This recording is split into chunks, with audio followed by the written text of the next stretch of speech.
Alors, Parashat Vaishlach. C'est marqué Vaishlach Yaakov Malachim Lefanav. Yaakov envoyait des anges devant lui. Elle est Esav, vers Esav, Achiv son frère. Artsa Seir d'Edom, dans le pays de Seir, le champ de Edom. Vaitsav Otam Levor, il leur a ordonné en leur disant Koto Meroun la Adoni et Esav. Ainsi vous direz à mon maître Esav Quoi Amar Avdecha Yaakov a dit ton serviteur Yaakov. Im Lavan Garti, j'ai vécu chez Lavan. Vaechar Data, j'ai attendu jusqu'à présent. Vailishor, Vachamor, Son, Ve'evet, Veshifra. Il dit voilà, qu'est-ce que j'ai eu? J'ai gagné, j'ai eu Shor, mes taureaux, Chamor Anan, Son, du menu bétail, des brebis, des chèvres, Evet, Veshifra, des esclaves et des servantes. Veishlecha la guide la donné les Msochet Benecha, je te les envoie en cadeau pour trouver grâce à tes yeux. Vayeshevu Malachim, les anges sont revenus. Et Yaakov les morts en disant Banu Alachicha, on a été voir ton frère, Esav. Vegam Olech Likratecha, lui aussi vient vers toi. Ouais, Verba Meot Ishimo, avec 400 hommes. Voilà ce qu'il y a marqué. On va essayer de réfléchir sur ce passage. D'abord, la première question qu'on doit se poser, c'est quoi ces anges? Yaakov, il envoie des anges. Bon, la Torah, ce qu'elle fait du roman, on fait du roman, on fait de la fiction. La Torah, c'est un livre de fiction, c'est un livre de. Quand tu vois ça, tu sautes en l'air. Tu dis Yaakov, il envoie des anges, il dit il y a des anges, allez. Ok, c'est bizarre. C'est quoi cette histoire d'ange? À part ça, le langage, il a dit mon maître Esav et ton serviteur Yaakov. Pourquoi il se rabaisse comme ça? Je veux dire, pourquoi c'est quoi ce principe? À part ça, il lui envoie des cadeaux. Ouais, c'est quoi l'idée des cadeaux? C'est quoi l'idée d'envoyer des cadeaux à son frère? Ouais, il essaie de le calmer a priori. Mais ce qui est marqué aussi, c'est marrant le langage, le fait qu'on ait dit, il a envoyé à Esav son frère. Esav c'est qui? Esav c'est son frère, c'est le même. Pourquoi Esav est son frère? Ils ont répondu ton frère Esav. Oui, c'est quoi l'expression de ce problème? À part ça, il faut savoir que Yaakov, pourquoi il est parti chez son oncle là-bas? Pourquoi il est parti là-bas? Son frère le tue pas. Exactement, donc il est parti pour ne pas le tuer. Donc il s'est sauvé d'abord à la Yeshiva, une super planque, pour le Hashem. Bah oui, parce que Yaakov c'est un Talmid Chacham, donc il va partir à la Yeshiva, évidemment la première chose à chercher c'est la Yeshiva. Bon, il est mort ou pas? Il l'a tué son frère? Non. Après il est parti chez Lavan, son oncle. Une cachette de folie. Franchement, il avait un plan de malade. Bon, est-ce qu'il est mort? Il y avait une peine chrome. Mais pourquoi tout à coup il retourne chez ses parents et il a peur de se faire tuer? Il a peur de son frère. Ça veut dire quoi ça? Vous avez compris? Pourquoi il a peur? Et à part ça, c'est quoi la peur? C'est quoi le doute? Il doute. Il dit je vais retrouver mon frère, je trouvais ça, je dis pas. Tout à coup il doute. Et son doute c'est quoi? Il ne sait pas s'il va retrouver le frère, celui qui s'est réconcilié avec Yaakov, ou il va retrouver Esav, le persécuteur, le tueur. Il ne sait pas. Et on lui dit, tu vas retrouver Esav. Tu croyais que c'était ton frère? Non, c'est Esav qui arrive. Pourquoi tout à coup c'est Esav qui arrive? Pourquoi la réalité qui nous agresse, c'est celle qu'on n'espérait pas? Comment ça se fait? Lui, il dit, j'espère que je vais retrouver mon frère. Et finalement, c'est Esav qui arrive. C'est exactement l'inverse de ce qu'il croyait. Pourquoi c'est comme ça? Il a douté. Hein? Il a douté. Oui, j'ai compris. Alors, à Kachem, il fasse une tova de lui ramener son frangin, pas le persécuteur. C'est justement parce qu'il a douté que Dieu lui fasse une bonté que il Hein? s'est fait taper dessus. Mais c'est quoi, il dire quoi? Quoi, Hachem, il n'a rien à faire de lui taper dessus? Non, c'est parce qu'il n'a pas eu une confiance pleine en Dieu. Ouais, mais c'est pas. Est-ce que Dieu punit les gens? On l'a dit plusieurs fois dans les shurim. Dieu, il punit les gens? Non. Non, c'est quoi l'idée? Tu m'as fait confiance? Tu vois, ce que je vais te faire, tu vois, je vais t'envoyer ça, tu vois. C'est comme ça qu'il fait Hachem. Ça, c'était ma grand-mère qui faisait ça, mais Hachem, je suis pas comme ça, tu vois. Hein? Faut être, ouais, si c'est plus subtil, c'est sûrement pas ça. Qu'est-ce qu'il a dit alors? C'est quoi le truc? Ça va? C'est quoi des anges? Où est-ce qu'on a vu des anges, nous? Nous, dans la Torah, on a vu des anges. Ah ouais, ils sont venus le voir, ouais. Des anges qui l'ont soigné, des anges qui lui ont annoncé qu'on allait détruire la ville de Sédom. Oui, on a souvent expliqué que les anges, c'est quoi les anges? Oui, c'est quoi un ange? L'émotion. Par exemple, il y a un ange qui va le soigner. Est-ce que c'est un ange qui vous soigne, vous? Il s'appelle, oui. Est-ce que c'est un ange qui nous soigne? Oui, c'est un ange. Ou c'est un médicament? Raphaël. D'accord. Mais dans le médicament, c'est quoi un médicament? C'est un ange. C'est quoi un médicament? C'est quoi? C'est une molécule. On l'a mis dans un cachet. Et cette molécule, elle a un effet chimique sur l'homme qui va détruire des microbes ou des trucs comme ça. Oui. Mais comment ça se traduit en vérité, au fond? Peut-être c'est ça l'ange. Non? C'est qu'Hachem, il a donné un ordre à une molécule de détruire un microbe. Comme Hachem, il a donné l'ordre à un fruit de donner des vitamines. Ça va? Mais en vérité, ce sont des malachim. Il faut traduire un malach comme quelque chose qui est un messager, ou bien un vecteur. Oui? En vérité, on est entouré d'anges. C'est ça qu'il faut comprendre. Là où il y a de l'énergie, ce sont des malachim. Qui se transforme en matériel. Ben oui. Tu dis qu'en vérité, la fonction de la chose, matériellement, tu dis, bah l'eau, par exemple, tu vas manger de la terre. Ça va? Comment tu vas te sentir? Tu fais Birkat Amazon? Hein? J'ai kiffé. Tu as kiffé. Si tu manges du bois, si tu manges du papier, si tu manges du fer, si tu manges du plomb, si tu manges de l'étain, si tu manges de la peinture, si tu manges du verre, ça va? Tu digères bien, ça va? Bon. Mais si tu manges une pomme, tu manges du pain, tu manges des olives, tu manges des chips, tu manges des patates, tu manges des... Bah, tout à coup, ça se fait un autre effet. Tu sais pourquoi? Parce qu'Akadosh Baruch Hu, il a ordonné, il a donné l'ordre. C'est pour ça qu'on dit Baruch. C'est quoi Baruch? Béni sois-tu Hachem, Boré Peri Adama, Boré Peri Aetz. Ça veut dire quoi la bracha? Quoi? Tu bénis Hachem de quoi? Pourquoi tu bénis Hachem? C'est quoi la bracha? La bracha de quoi? À la bracha que Baruch. Parce que je dis, quand tu manges de la terre, ça fait mal au ventre. Ouais. Mais quand tu manges un steak, c'est bon. Et ça fait pas seulement que c'est bon, ça te fait grandir. Tu bois du lait, ça te donne des forces, ça te donne de... Oui, donc tu vois bien qu'il y a des choses qui te détruisent et des choses qui te font grandir. Oui, non. Il y a des choses qui te font progresser, qui te donnent des forces. Mais forcément, il y a une réaction chimique dans ton corps, évidemment. Ben, c'est ça la bracha. La bracha, c'est quoi la bracha? La multiplicité. Mais la multiplicité, c'est ce que Hachem il a mis dans la chose qui t'a fait grandir. Quand t'es né, tu pesais 3,5 kg, maintenant tu fais 90 kg. Ben, il y a une petite bracha quand même. Mais la bracha, elle vient de quoi? Mais la bracha, elle vient de ce qu'Hachem il a mis dans l'aliment qui t'a fait grandir. Parce qu'il y a des aliments où il y en a un, il n'y en a pas. Baruch ata Hachem, la source de ce que je vis et de ce que je ressens et de ce qui me fait grandir, mais c'est toi Hachem. C'est l'ordre d'Hachem. Ce sont des malachim, ça. Il y a quelque chose qui vit dans la matière. Ce qui vit dans la matière, c'est un malach. L'énergie qu'il y a dans la chose, c'est un malach, c'est un ange. Ça, c'est ce qui vit dans la nature. Alors, il y a d'autres choses qui sont des anges. Qui a annoncé que... Ah, oui, tu vois bien que l'ange qui va annoncer, l'ange qui va soigner Abraham, les événements sont des anges. C'est incroyable. Il arrive un truc, tu dis Amina Shamaïm. Ouais, il arrive un phénomène, etc. Ça fait partie des malachim. On dit que le Satan, etc., il a aussi un koach d'exécution des choses. Tu vois, le malach Hamavet, il se déguise aussi. Donc tu vois des gens, en fait, ils sont des anges. Tu vois les anges qui sont venus détruire les hommes, ils avaient d'apparence humaine. Mais ce sont des malachim, en fait. Tu vois, ce sont des anges. Maintenant, des fois, ils apparaissent dans l'énergie, et des fois, ils apparaissent dans une forme. Un cachet, c'est une forme. Mais en vérité, c'est pas le cachet qui te soigne. C'est la molécule qui est dedans. Mais la molécule, c'est quoi? Tu dis, comment ça se fait que cette molécule, elle fait ça, et l'autre, elle le fait pas? Tu vois? Tu dis, la pomme, c'est une vitamine C, et l'autre, c'est une protéine qui a un autre effet. Mais non, parce que c'est à chaque fois Hachem qui a ordonné à l'ange de la pomme de donner une certaine forme de vitamine à l'homme, et l'autre, un autre ange, il a une autre fonction. Vous avez compris? Mais ce sont des malachim. Quand on fait des mitzvot, tu dis, parce que j'ai fait une fois la mitzvah, j'ai fait 2-3 fois, mais j'ai envie de faire la mitzvah. Oui. Et l'Avera, c'est pareil. Il a une addiction et une Avera X, Y, Z. Mais d'où elle vient l'addiction?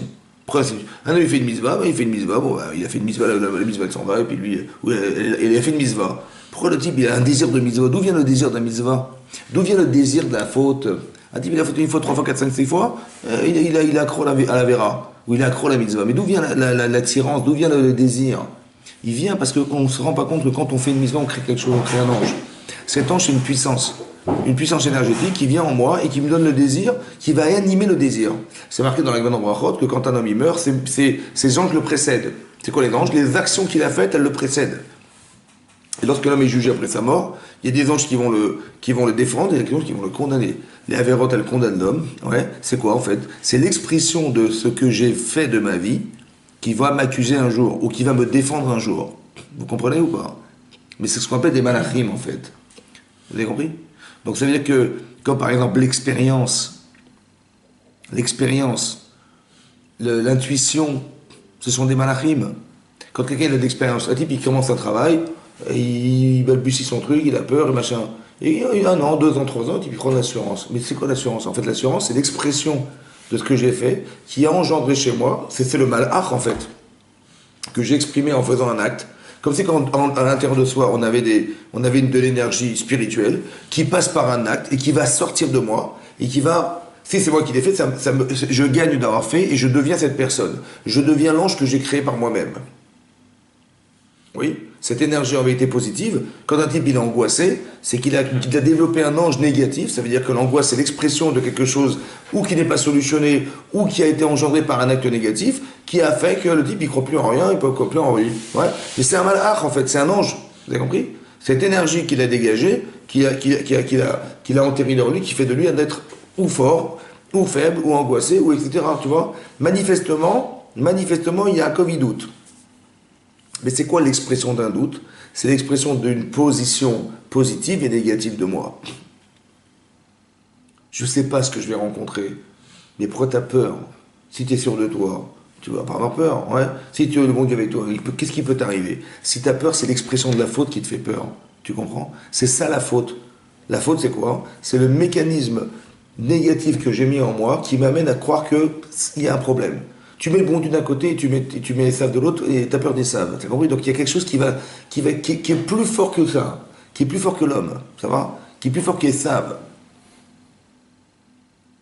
Qui est ta faculté à croire que finalement il y a moi au milieu. Est-ce que je suis l'homme adéquat à la situation ou pas? Et cette peur, en vérité, c'est l'expression d'un manque effectif d'expérience ou un manque de conviction personnelle qui passe par des actes. L'accumulation des actes, en fait, crée des anges. Et c'est ça qui crée l'assurance. Tu dis, mais oui, c'est normal, tu l'as fait 10 fois, c'est normal. Il n'y a rien de normal. Tu peux faire 150 milliards de fois, pourquoi ça te crée de l'assurance? L'assurance, c'est l'accumulation d'anges. Vous avez compris?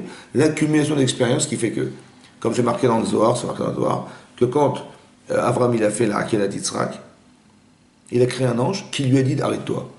C'est l'ange qui l'a créé qui lui a dit arrête. L'expérience, quand vous dites je sens les choses, quand vous dites tiens, j'ai du business, ça je le sens, ça je laisse tomber, il ne le fait pas, je sais que par expérience ça ne marchera pas. Mais d'où tu sens les choses? Une femme elle sent des choses. Mais d'où elle se dit je peux pas te l'expliquer, c'est comme ça.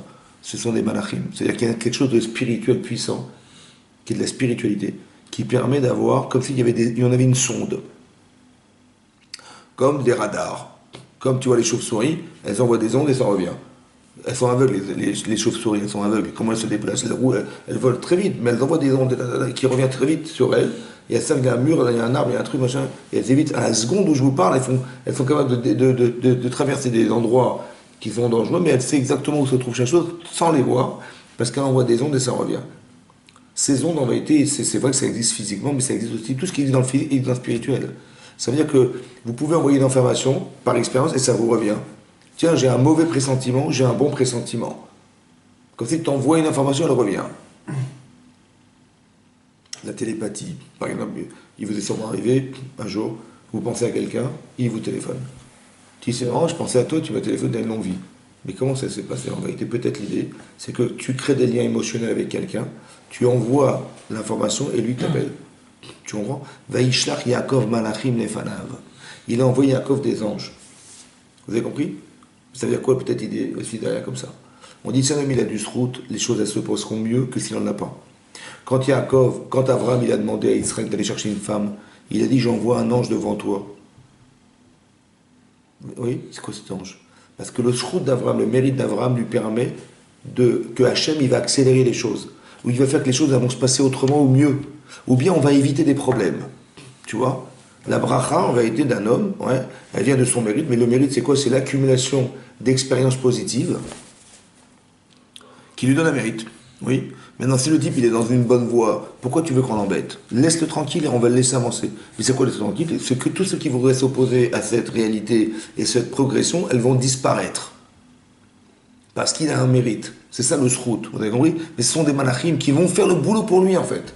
Tu vois? Il y a un type qui va revenir, il va disparaître celui-là. L'autre, Rachel va venir, on ne verra pas. Et ça va, tu vois, la réalité, elle va être l'expression de que le malach, il est venu, il a bloqué cette situation, l'autre il a bloqué, mais c'est son mérite. C'est ce qu'il a créé qui le défend verbalement, parce qu'on va le défendre, mais qui le défend aussi, oui, physiquement. C'est comme ça que ça se passe. Ça veut dire qu'il va avoir des facilités, on va éviter des pièges, tu vois, etc. On n'a pas besoin d'éprouver, parce que le mal qui voudrait l'accuser en disant mais tu vas voir qu'il va trébucher, on dit non, laisse tomber, il est sûr de lui, il a un ange d'une qualité X qui démontre que cette épreuve ne lui sert à rien, il n'est plus un enfant, c'est plus un gamin, c'est plus un type irresponsable, ben ça ce sont des malachim en fait, vous comprenez ça? Vaïchar Yaakov malachim lefanav, il envoie Yaakov des anges devant lui. Peut-être autrement dit, ça veut dire qu'Hachem, il sait, et il le met au courant, c'est comme ça. Le malach envoyé, ça peut être un coup de fil, le malach ça peut être un type qui va te dire. Heureusement qu'on a évité ça, mais ça s'appelle un malach, c'est un messager spirituel qui passe par un homme. Vous comprenez? Oui, qui passe par un homme. Le type, il a eu l'intuition de te dire, tiens, ce business, ce machin, truc. Mais c'est un srout. C'est le srout qu'il a eu d'avoir l'information et qui te l'a transmise parce que le malach le dit, tiens, dis-lui, ou te trouver à tel endroit et ça a permis de. Vous avez compris? C'est ça les malachim, en fait. Oui, ça peut s'exprimer soit dans la nature, ça peut s'exprimer soit dans la forme intuitive qu'un homme peut avoir, dans l'expérience vécue, dans le sentiment de joie qu'il a d'exister, ouais, ou l'inverse aussi. Ouais. Quand un homme il fait d'avérote, à un moment donné, il se sent pas en adéquation avec une situation, parce qu'il sait qu'il est menteur, il sait qu'il triche, il sait qu'il est machin. Donc la perturbation, le doute qu'il a dans la réalité, c'est l'expression de ce qu'il a mal construit malheureusement. Mais ça s'appelle le ressenti, c'est un malach. Comme un homme il a envie de faire une avéra, il ressent quelque chose ou pas? Mais c'est un malach. Un homme il est amoureux de quelqu'un, une femme, il est amoureux, c'est un malach. Vous avez compris? Quand il dit tiens c'est marrant parce que c'est elle, etc., il tombe amoureux d'elle, mais c'est un malach. C'est un srout, c'est une siyat d'Ishmael d'Hachem qui fait que le type il est amoureux de cette femme, il est sûr que c'est avec sa femme. Il me dit d'où tu sais? Rationnellement tu peux pas savoir. Donc on a fait en sorte que on a mis quelque chose de fortement convaincant chez toi qui va te permettre de faire ce choix, même de l'obligation de l'épouser parce que tu l'aimes. Quelque part. Parce que si tu étais rationnel, mais très rationnel, tu dis attends, je prends pas de risque, attends, laisse tomber. C'est quand un homme est très très rationnel, il est plus dans la rationalité que dans les émotions, il empêche ce malheur de pénétrer cet homme. Vous comprenez? Donc c'est-à-dire que c'est ça qu'il faut comprendre. Quand Yaakov il envoie des malachim, ça veut dire il y a quelque chose qui le précède. Lui il l'envoie, ou bien on lui fait savoir que, tu vois, un homme il sent les choses, on lui fait savoir que tu vois, un siman, un machin, n'importe quoi qui arrive. En vérité, il faut comprendre que on va traduire ça comme des malachim. Que les feuilles, elles poussent dans les arbres, et bien ce sont des malachim. Le soleil, c'est un malach. Tout ça, c'est des malachim. Ce sont des forces spirituelles qu'on a traduites en énergie, qui sont là pour transmettre ou avoir une fonction particulière. La chaleur, c'est une énergie. Quand tu analyses les éléments, tu es la nature. Ouais. En vérité, c'est composé d'atomes. Il y a des fois moins d'atomes, il y a plus d'atomes dans la matière. Plus c'est volatile, moins il y a d'atomes. Moins plus c'est dur, plus les atomes sont concentrés. Mais c'est quoi un atome? Un atome, c'est quelque chose qui contient un neutron. Et la seule matière qu'il y a dans l'atome, c'est le neutron. Mais c'est même pas 10% de l'atome. Ben, qu'est-ce qui crée la densité? Parce que c'est vide. Là, il n'y a que 10%, il n'y a même pas 10%, c'est une bêtise, mais c'est l'action électrique qui est dans l'atome qui crée la densité, ou le nombre d'atomes qui crée la densité. Oui, non. Donc dans la matière, il y a combien de matière? Pratiquement rien. C'est pour ça que le Ramban il dit on pourrait concentrer tout l'univers dans pratiquement rien. Parce qu'ils disaient les grands scientifiques, ils disaient ça. Un mètre cube. Puisqu'il n'y a pas de matière dans l'atome. Donc qu'est-ce que tu vois alors? C'est quoi que tu vois? Du vide. Tu comprends? Comment ça de la consistance? La consistance, là c'est rare. C'est Hachem. Oui. Si t'enlèves le vide, la Terre, c'est un mètre cube. Ah ouais, elle aura c'est le ça. même poids. Ah ouais, un mètre cube. Un mètre Là, cube. rien. Ouais, parce que la matière, il n'y a pas. Donc tu vois bien que tout est apparence. Donc si tu le comprends dans la matière, comprends-le dans le spirituel, c'est pareil. C'est pareil, c'est autonome. Vous avez compris? Donc quand on fait des mitzvot, voilà ce qu'on crée devant soi. On a le sroud d'être en adéquation avec Hachem. Alors Hachem, il crée la réalité en fonction de l'homme. Mais si un homme y doute, il est renvoyé sur sa réalité à lui. Comme c'est comme ça. Si un homme y doute, ça veut dire qu'il pense. Si un homme doute, c'est qu'il a un problème. Manifestement, Yaakov, il a un problème avec son frère. Est-ce que ce problème, il va rester en silence chez lui? Ou il vaut mieux qu'il le confronte pour qu'il le solutionne? Toujours fui. Il Il a fui le problème. Est-ce qu'il vaut mieux le fuir ou le confronter pour s'en débarrasser? Qu'est-ce qui vaut mieux? De confronter, mais je connais, il l'a toujours fait. Hachem, il nous fait nous confronter à des situations, bizarrement, qui sont exactement parallèles à notre problème personnel. Tu dis, il y a un principe dans la Torah, par exemple, Mida keneged Mida, mesure pour mesure. C'est quoi le principe? C'est qu'on est rattrapé à la mesure de ce qu'on a fait. C'est dingue. Ça veut dire que, par exemple, Yosef, il va suspecter ses frères d'avoir des relations des mœurs un peu légères, il va avoir la femme de Potiphar qui les court derrière. Il va dire que les frères, ils se moquent des enfants des servantes dans les enfants d'Avadim, il va être rendu Eved. Il a pensé qu'ils mangeaient Ever Minachai des animaux qui n'étaient pas, ils n'ont pas fait la shrita, ils vont le vendre, et avant, ils auront fait la shrita devant lui d'un chevreau qu'ils auront utilisé pour asperger sa tunique.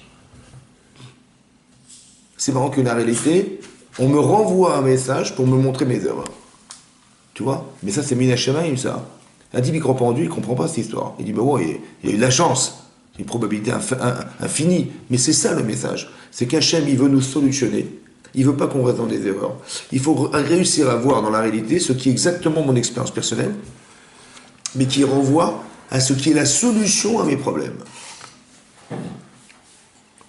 En vérité, quand je vois Esav arriver, je me balade Yaakov, il faut tout dorénavant le comprendre. Esav, c'est la solution à mon problème. Alors que tu as l'impression que c'est un problème. Tu dis, voilà, il est là, quand je vais m'arranger avec lui, machin, tu vois. En vérité, c'est marrant parce que je suis rattrapé par mes peurs. C'est bizarre ou pas? C'est ça qui est marqué là. Il dit, je sais pas, je vais retrouver Esav ou arrive. Je sais pas. Ah bon, on va t'envoyer à Esav. C'est marrant, hein. Tu sais pourquoi? Parce que tant que tu l'as pas solutionné, tu vas avoir toujours l'angoisse de ce que tu n'as pas solutionné. Alors j'ai obligé de t'envoyer pour que tu le solutionnes. Parce que tu dois être shalem dans ta vie. Shalem, ça veut dire que tu dois être entier. Faut pas que tu arrives à 120 ans, tu dis, ouais, ça j'ai pas solutionné, ça j'ai pas. Hachem, c'est son seul et unique boulot, c'est d'arriver à te faire vivre des situations qui vont être des solutions à ta véritable conscience. Soit tu le construis dans les misotes, et quand tu les rappes, tu fais des avérotes, et ben Hachem, il va t'envoyer une situation qui est le paramètre exact de ce que tu dois solutionner. Donc il faut savoir le lire comme une solution et pas comme un problème. Au départ, quand ça m'arrive, puisque c'est pas ce que j'espérais, c'est contre moi. Moi, je voulais pas retrouver Esav, c'est contre moi. Et vous allez vous rendre compte dans la Torah que c'est tout le temps comme ça. Tu as compris? C'est-à-dire que ce qu'on te renvoie, ça doit être une solution pour toi. Donc dans la confrontation, on va te demander de t'adapter à une situation qui va faire de toi un homme plus fort. Un homme qui est capable de surmonter des situations. Un homme qui est capable de développer ses midotes. Parce que le fin fond de tout ça, c'est des midotes. Ça va? Au fond, c'est des midotes. Ça veut dire que tu auras peur, tu auras un manque d'assurance, tu auras un manque de machin, etc. Vous avez compris, ce sont des midotes, ça. En fait, qu'est-ce qui articule notre vie? Ben, c'est nos midotes.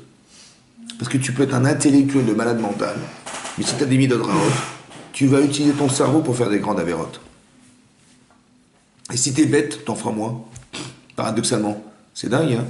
Tu vois des grands penseurs, qui étaient des gens cruels, par exemple, ils ont fait des atrocités intelligentes. C'est une catastrophe, vous avez compris? Donc je veux bien que si tu utilises ton intelligence au service du mal, c'est parce que tu es mal. Et si tu utilises ton intelligence au service du bien, c'est que tu es bien. Donc qu'est-ce qu'il faut travailler? L'intelligence? Bien sûr, mais surtout les midotes.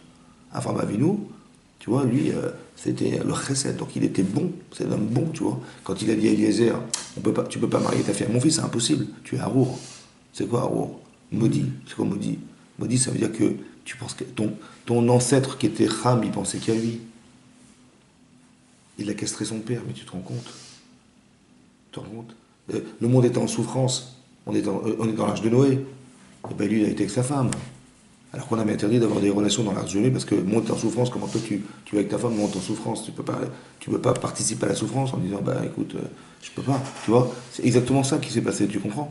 Harour, ça veut dire qu'un homme, il est dans la perspective d'exister que pour lui. Er, c'était le fils de Yehuda. Er, ouais, c'était un adulte, Er. Er, ouais, qu'est-ce qu'il a fait? Il a eu, comment il s'appelle? Er qui était le fils de Yehuda. Er, c'est le fils de Yehuda. Oui, non. C'était Yehuda, il a épousé une femme. Il a eu 3 enfants. Ouais. Il avait environ 2400 € de location familiale. Il a eu 3 enfants. Il a eu Er, Onan et Sheila. Er, il a épousé Tamar. Mais il voulait pas que madame elle tombe enceinte parce que sinon elle va devenir grosse. Tamar, sa tante Non, Ah non, c'est Tamar, c'est la fille. Tamar, non. Il a épousé Tamar, et cette femme, en fait, ouais, qui était la fille de Cohen, Elion, c'était la fille d'un Cohen, ouais, qui était en fait le Shem, c'était Shem, ouais. Il a épousé, et qu'est-ce qu'il voulait? Il allait avec elle, dit Rachi, mais il voulait pas avoir d'enfant. D'accord? Donc vous avez compris ce qu'il se faisait. Et il était rare, en fait. C'est quoi rare? C'est que lui, il voulait profiter de sa femme sans qu'il y ait des inconvénients à ce qu'il soit marié. Parce que si elle tombe enceinte et elle grossit, ça ne m'intéresse pas. Mais dans le problème, c'est qu'il est dans l'intérêt de soi, mais qu'elle soit mère ou pas, je m'en fiche. Tu as compris? Quel est le bonheur d'être maman, si ça ne pose pas de problème, il n'y a pas de problème, mais si ça me crée un handicap ou une contrariété, je préfère pas. Tu vois? C'est rare ça. Onan, son frère, parce qu'il va mourir, et elle va mourir. Alors son père il dit, bah, écoute, épouse sa femme pour lui au moins donner une descendance. Onan, il a dit, mais attends, il s'est dit, mais attends, ses enfants ne seront jamais les miens. À coup, c'est ça, tu vois. Et donc il est comme son frère avec elle sans avoir des enfants, tu vois. Et là, hein, il est aussi mort. C'est-à-dire qu'on voit que qu'est-ce qui tue l'homme en fait? Hein? L'égoïsme. C'est l'égoïsme. L'égoïsme. C'est-à-dire que quand un homme il est enfermé, quand un homme il est enfermé dans lui-même, ouais, dans une personne est enfermée dans elle-même, ouais, vous avez compris que le partage nous fait vivre. Et lorsqu'un homme il est enfermé dans ses intérêts personnels, il est mort. Donc là, quand je dis mort, ça veut dire que la réaction logique, ouais, c'est ça que je disais que c'est malard. C'est-à-dire que si quelqu'un il pense qu'à lui, c'est qu'il est introvesti dans quelque chose qui s'appelle moi, ça va? Il n'est pas capable de porter. Mais pourquoi? Parce que depuis qu'il est petit, il est rare. On dit que depuis qu'on est petit, on pense qu'à soi. Et lui, il est resté dans cette dynamique de penser qu'à lui. C'est un enfant adulte. Il a l'âge d'un adulte, mais il a la tête d'un enfant. Vous avez compris? Parce que le seul objectif, c'est de se faire plaisir. Et quand ça me dérange, je ne le fais pas. Et quand ça m'arrange, je me fais.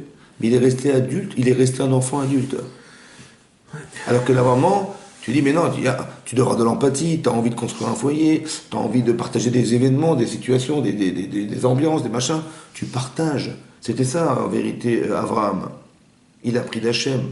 Parce qu'Hachem, il a créé le monde dans quel but? Qu'est-ce qu'il a gagné, Hachem, de créer le monde? Rien. Zéro. Mais il a créé ou pas? Dans le but de partager, de faire exister. Tu as compris ça? Ça, c'est les Midot Tovot, ça.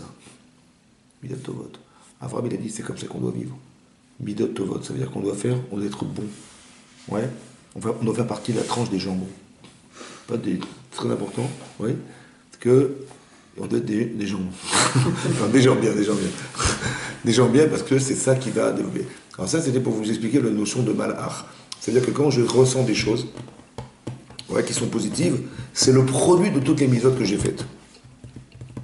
D'accord? Et aussi, quand je fais des mitzvot, sachez qu'Hachem il nous aide. Donc ces malachim, on les utilise pour faire avancer les choses aussi. Et qu'il y a une facilité, oui, dans la vie, qui vient du srout, du mérite d'avoir eu ces anges, en fait, qui vont créer cette réalité en face de moi. Autant l'inverse. Quand je crée du mal, ouais, ou je suis mal, je vais être rattrapé par une réalité, l'image que je vois, c'est celle que je dois solutionner, qui est mal en soi, mais qui est le mal que je porte. Tu vois? Qui en fait m'agresse.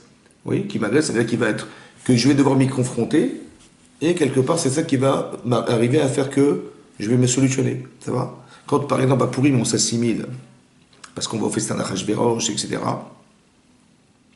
cette assimilation, elle va forcément entraîner qu'Aman va grandir. Il va vouloir nous exterminer. Plus on est dans l'extrême inverse de ce qui nous fait vivre, et plus les gens veulent nous massacrer. Vous avez compris ce que ça veut dire? Maintenant, en vérité, c'est qu'une image. Aman, c'est qu'une image. Après, c'est toi qui décides, est-ce qu'elle est réelle ou elle n'est pas réelle. Mais en vérité, c'est une image. Tu dis, il est placardé partout, machin, on a entendu l'information. Il est animé par quelque chose qui est une image qu'Hachem il envoie pour que tu fasses tes chouvas et tu te remettes en cause. Et quand tu te remets en cause, tu vois, de façon unanime, t'es clair, alors la réalité s'inverse. Ça veut dire qu'Aman qui voulait te pendre, il va se pendre avec la potence qu'il a préparée pour Mordechai. Tu vois? Tu dis, Mordechai, il a trouvé, il y avait deux personnes, Bigtan Vateresh, qui étaient deux eunuques du roi, qui avaient comploté pour l'assassiner. Ouais. C'est un Sroud qui a sauvé le roi, on va l'utiliser pour sauver le clan d'Israël, etc., etc., etc. Vous avez compris? Ce sont des malachim, ce sont des gens. C'est-à-dire qu'il y a quelque chose de très fort qui vient de la mitzvah, et quelque chose de négatif qui vient de la vera. On est agressé par la vera. On est, en fait, sauvé par les mitzvot qu'on a faites. Avraham Avinu, il a demandé, donné à manger des anges. Cette mitzvah-là, elle va nourrir des millions de personnes dans le désert. On ne peut pas survivre dans le désert. Il leur a donné à boire, ils ont eu l'eau dans le désert. Ils ont mis à l'ombre d'un arbre le sroud de la mitzvah. Vous avez compris? Et la vera, c'est pareil. Quand quelqu'un comme, par exemple, Bilham, il veut détruire le clan Israël, il veut maudire, il va préparer son cheval, etc., pour partir avec toute la violence qu'il y a dans lui, Hachem, il t'inquiète pas, Avraham, il t'a devancé. Vayeshkem Avraham Baboker. Avraham, il s'est levé tôt le matin, il a préparé sa monture pour faire la Kedat Yitzhak. Tu vois, l'acharnement négatif que tu as mis dans la volonté de tuer le clan Israël, lui, il l'a mis déjà en contrepartie, en voulant faire la mitzvah. Vous avez compris qu'il y a des échanges entre mal et bien dans leur âme qui existent, qu'on ne voit pas en fait, mais qui sont marqués dans la Torah pour nous expliquer que tu crées des choses positives. Quand tu fais c'est pour ça qu'il faut faire très attention d'avoir Yirat Shamaim, parce que quand j'ai peur de me planter, j'ai peur de créer quelque chose qui va un jour être une agression contre moi. J'ai peur de mal faire, tu vois. Et quand je fais bien, voilà ce qui se passe. Et quand je fais mal, je sais que je vais un jour être rattrapé parce qu'Hachem, il veut me sauver ma vie. Ouais. Donc quand j'ai fait un truc négatif, il va forcément m'arriver quelque chose qui est l'expression du négatif, qui va m'aider à me sortir d'une situation. Par chesed. C'est comme un enfant ne travaille pas à l'école, bah son père, il va lui faire des réprimandes, il va lui machin, ou il va lui trouver des cours particuliers, ou je ne sais pas ce qu'il va faire, mais il va trouver. Ce que le père propose, c'est une solution ou c'est un problème? Eh bien, Hachem, c'est pareil. Seulement le problème, c'est qu'on le lit comme des gosses. Tu vois, c'est comme il dit, ah, qu'est-ce qu'il va me faire la honte? Il va amener un professeur de moi qui vient à la maison, quelle honte il va avoir et tout. Il est devant tous mes frères, il va amener un professeur, tu as la honte et tout. Je dis, pourquoi tu crois que ton père il est contre toi? Il est avec toi. On t'a emmené chez un médecin pour faire une piqûre. Je dis, mais mon père, c'est un bourreau, et le médecin, il torture, ce type, avec sa piqûre, ce machin. Je dis, mais non, c'était pour te faire un vaccin, pour éviter la polio. Ah, d'accord. Tu as compris? C'est-à-dire que tout ce qu'on traduit en mal, en fait, c'est faux. C'est juste de comprendre que derrière, il y a une faculté qu'a Hachem de nous faire passer par des épreuves qui vont nous bonifier. C'est ça qui est marqué ici. Que puis, évidemment, Yaakov, il a peur de retrouver Esav, il va retrouver Esav. C'est fait exprès. C'est bon? Ensuite, c'est marqué. Vayar Yaakov me'od vayetzerlo. Vayar, il a eu peur, Yaakov énormément. Vayetzerlo, il était inquiet. Rachid explique. Vayar, il a eu peur de mourir. Vayetzerlo, il a eu peur de tuer. Intéressant. Il a eu peur de mourir, il a eu peur de tuer. Mais si quelqu'un il veut nous tuer, qu'est-ce qu'on fait? Mais manifestement, il veut tuer, n'est-ce pas? Oui, non. Il est vu à 400 hommes. Il veut tuer. Pourquoi il a eu peur de se défendre en tuant l'autre? Il y a un principe, il veut tuer lève-toi et tue-le. Il veut tenter à ta vie, tu as le droit de tuer. Pourquoi Yaakov il avait peur? Vayachat, c'est un et Asherito. Il a séparé en deux le peuple. Vetatson, Vetabakar, le menu bétail, le gros bétail, Vegmalim, les chameaux, les Shnemachot en deux camps. Vayomer, il a dit Im Yavo Esav et la Machane Achat, si un jour Esav il arrive sur un des deux camps, Veikaoui qu'il le frappe, Vaya Mechane Nishan Ifeta, le deuxième camp il pourra se sauver. Comme ça que les Chachamim disent qu'il s'est préparé à la guerre. Yaakov. Il s'est préparé, il a donné des cadeaux à son frère, il s'est préparé à la guerre, après il va faire la prière. C'est bon? C'est comment il a fait la guerre? Il s'est battu. Il a dit, voilà, on va couper le camp en deux. Et quand Esav arrivera, s'il attaque un camp, l'autre pourra se sauver. Il s'est battu ou il s'est sauvé? Il a eu peur de tuer, c'est marrant quand même. Hein? Pourquoi il a eu peur de tuer? Alors peut-être comme ça, écoutez bien. Hachem existe. Donc tout ce que je vois, c'est Hachem qui l'a amené. C'est bon quoi? Quand Yaakov, il voit son frère arriver, il est venu à 400 hommes. Ben c'est Yaakov, t'es mort. Ouais. Je dis, à quoi il veut me tuer celui-là? Mais je vais me défendre, on va préparer la guerre, on va se préparer des armes et machin. Je dis, c'est bon. Qui c'est qui t'a envoyé ce message? C'est Dieu. C'est Dieu. Tu sais ce que c'est qu'Esav? C'est un courrier. On t'envoie un courrier.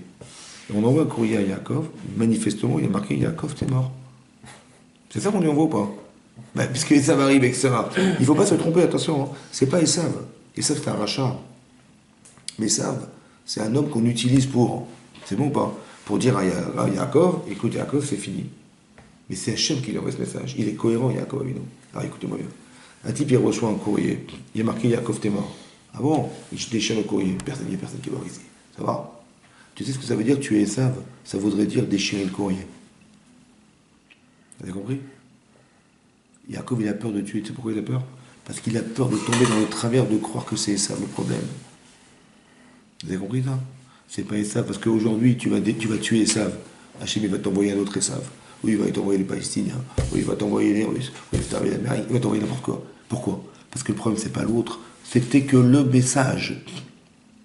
Pourquoi il est séparé? On va laisser tout le bétail en un bloc, et de toute façon, c'est le message. Non, le message, non, il faut sortir de là. Il faut trouver une solution. Hachem, il va juste envoyer un truc. Lui, il a trouvé la solution, c'est de dire, pour l'instant, j'ai pas le choix que d'essayer de sauver ce que je peux. Mais je vais pas tomber dans le piège de croire que c'est l'autre. T'as compris ce que je veux dire? J'ai peur de mourir, c'est sûr, j'ai peur de tuer, pourquoi? J'ai peur de détruire l'image. Parce que c'est qu'une image. Vous comprenez ou pas?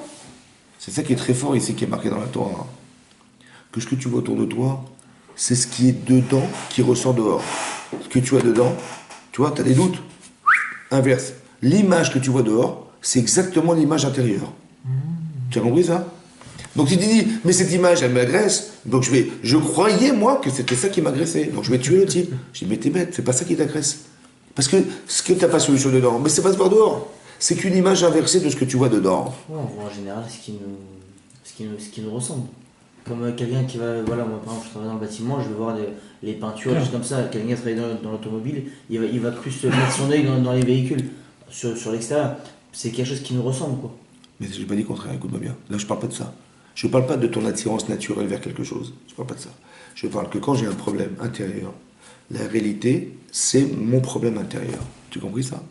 Comme c'est qu'il y avait une image intérieure, tu vois, Esav Yaakov, il y a frère et mécréant. Et je prends, et je te pose, et voilà, frère et mécréant. Moi, je crois que j'allais voir mon frère, j'ai vu un mécréant. Tu as compris? Cette image intérieure, oui. Par exemple, si je ne pratique pas bien les bisotes, il y a un type qui va me dire que je suis un sale juif. C'est incroyable quand même. Pourquoi c'est comme ça? Parce que ce que tu as là, tu vas le voir dehors. Tu t'assimiles, tu as un man qui va t'agresser. C'est comme ça. Pourquoi? Parce que s'il n'y a pas d'antisémitisme, tu vas devenir un goy. Heureusement qu'il y a un goy qui va te dire que tu es un sale juif, pour dire, au lieu de dire l'inverse, il dit, ah, au moins t'as compris. Attends, on est quand même des millions, on est tous des chrétiens, des machins. Baruch Hashem, t'as compris. T'as vu le judaïsme, t'es bidon, t'as compris maintenant? Viens à l'église, viens à l'église. Au lieu de te dire viens à l'église, il te dit t'es un sale juif. C'est quand même incroyable. C'est logique ça. C'est logique. Un type il veut s'assimiler. Eh ben tu vas au Khamar. Eh ben c'est là qu'il te dit, tu vois, t'es un sale juif. C'est quand même incroyable. Pourquoi c'est comme ça? Tu sais pourquoi? Parce que c'est un malach. Hachem, il a envoyé ce type pour te dire c'est dommage, tu respectes pas ce que t'es. Dommage. C'est ça que ça veut dire. On dit, t'es antisémite, je vais te tuer. Tu vas dire, ah, tu m'as parlé comme ça, je me venger contre toi. T'as pas compris. Si c'est pas lui, ce sera un autre. Le problème, il est dedans. Tout ce que tu vois dehors, c'est que l'expression de ce qui n'est pas solutionné dedans. Donc deviens un bon juif, tu vois que le type, il va changer. C'est pas lui qui a un problème. C'est nous qui avons des problèmes. Vous avez compris? Vous avez compris? Que ce que tu vois dehors n'est que le reflet de ce que tu as à l'intérieur. Hachem, il te le montre de cette manière. Donc c'est toi, t'es bête et tu dis, bah, je vais tirer sur Esav. Je dis, ok, d'accord, t'as tué Esav Radak. On va t'envoyer un autre type. Il y a un autre type qui va te haïr. Parce que tant que tu n'as pas compris que c'est ton problème et que tu dois le solutionner en faisant tes chouvas ou en bonifiant ce que tu n'as pas réussi à devenir, alors on va t'envoyer un type qui va te le rappeler. Et chacun en fonction de son niveau. Tu as compris? Il n'y a pas de klal. Le klal, il est clair, mais il y a des... Tu comprends? Par exemple, un exemple très simple que vous allez comprendre. C'est marqué dans le Midrash Rabbah, ouais, que Léa, quand elle a su qu'elle devait épouser Esav, elle a pleuré, mais de tout son cœur. Et Léa racote, elle était larmoyante. Oui. Alors que Rachel, qui avait avec Yaakov, c'était prévu comme ça, elle était yéfatoire, tout votre mari, toute resplendissante. Ouais. Dit le Midrash Rabbah, elle a tellement prié pour ne pas épouser Esav, que non seulement elle a épousé Yaakov, qui n'était pas prévu parce qu'elle devait épouser Esav, mais en plus elle a épousé avant sa sœur. Ça va? T'as vu le sroud de la prière? Elle a pleuré de s'échapper de cet homme, Esav. paracha cette semaine, quand, comment il s'appelle, quand Yaakov il a vu Esav arriver, qu'est-ce qu'il a fait? Il a caché Dina, sa fille. Elle a dit, j'ai peur qu'il mette ses yeux sur elle et qu'il va l'épouser. Hachem il a dit, tu aurais dû lui donner cette fille en mariage. Parce que Oulay Tarzir les Moutav, peut-être qu'elle aurait pu changer cet homme en bien. Et comme, écoute-moi, Oulay, maintenant comme il ne l'a pas fait, elle a été violée par Shrem Ben Hamor. Alors écoute-moi bien. On va demander. Ben, tu dis, bon, Yaakov il va épouser, il va donner sa fille à un rachat. Oui, il va donner sa fille à un rachat. Hein? Alors on explique comme ça. Quand tu vois Esav, c'est pas Esav. Esav c'est un homme. Mais Esav c'est pas un homme. Esav c'est les hommes. Mais les hommes, ce sont des nations. Tu vois, tout l'Occident, il est là. Imagine cette femme, elle a une force. Elle peut changer cet homme. Peut-être on aurait pu éviter la Shoah, on aurait pu éviter les bolcheviks, on aurait pu éviter. Quand tu vois Esav, c'est pas un homme, Esav. C'est une nation. C'est tout l'Occident qui est dans lui. Ça vaut le coup, pas, de changer l'Occident? Si on pouvait éviter tous les programmes, tous les machins, tous les trucs. Oulay Tarzir moteur. C'est ça que ça veut dire. Bien sûr, on n'a jamais dit à un Tamid Racham de laisser faire un rachat. Ça n'existe pas, ça. Seulement, dans ce cadre particulier, c'était possible. Ça va? Alors, je vous pose une question. Rachel, elle a épousé Yaakov, et Léa, elle a épousé Yaakov. Mais pourquoi elle a épousé Yaakov, Léa? Parce qu'elle a pleuré de ne pas se marier avec Esav. Et l'autre, qu'on l'a caché de s'épouser Esav, elle a été abusée par un Shrem Ben Hamor. Je ne comprends plus rien, là. Léa, elle s'est sauvée de sa rachat, elle a eu une bracha de malade, elle a épousé Yaakov et en plus elle a épousé avant sa sœur. Et l'autre qui a évité d'épouser son oncle, elle a été violée parce qu'elle a évité de... Elle voulait se sauver, madame. Et elle a été violée. Alors je comprends comment ça marche. Sa mère voulait pas. Hein? Sa mère voulait pas se marier avec Esav, elle n'a pas donné sa fille à Esav. Mais non, mais il a eu tort, Yaakov, de ne pas lui donner. Comment ça se fait que l'autre, elle a eu raison de se sauver et l'autre, elle a eu tort de se sauver? Comment t'expliques ça? Non, il y en a une qui prie pour changer son mazal et l'autre qu'on a caché pour éviter une Mais mitzvah. comment tu vas savoir et comment ça se fait que la mitzvah de l'une est la avera de l'autre? La mitzvah de l'une de se sauver, c'est la avera de l'autre de se sauver. Parce que comme vous avez dit au début, l'autre elle a créé des malachim en priant, elle a créé des choses autour d'elle, alors que l'autre elle a voulu... Mais peu importe, si elle a eu raison de se sauver, même si elle se cache, c'est une manière d'échapper à Esav. Et ben l'autre elle a pleuré, l'autre elle s'est cachée. C'est une manière de fuir le problème qui va revenir autrement. Mais non, puisque tu vois, elle s'est sauvée, Léa, en pleurant elle s'est sauvée. Elle voulait pas épouser Esav, elle pleurait. J'ai dit, t'as eu raison, Chazak Obaour, t'as bien fait de pleurer. Et ben je vais te donner Yaakov Avinu, Chazak Obaour, ça va? L'autre il dit, mais je vais quand même pas m'épouser un rachat pareil. Et Yaakov il a dit, je vais pas m'a fait un type pareil, il l'a caché. Donc il a évité ce problème. Pourquoi on dit Chazak Obaour, t'as bien fait de la cacher? Non, t'as eu tort de la cacher. Pourquoi t'as eu tort? L'autre elle a eu raison d'échapper à Esav. Tu comprends? Ah, pourquoi ici tout à coup il a tort de l'échapper? De là tu apprends un Yesod.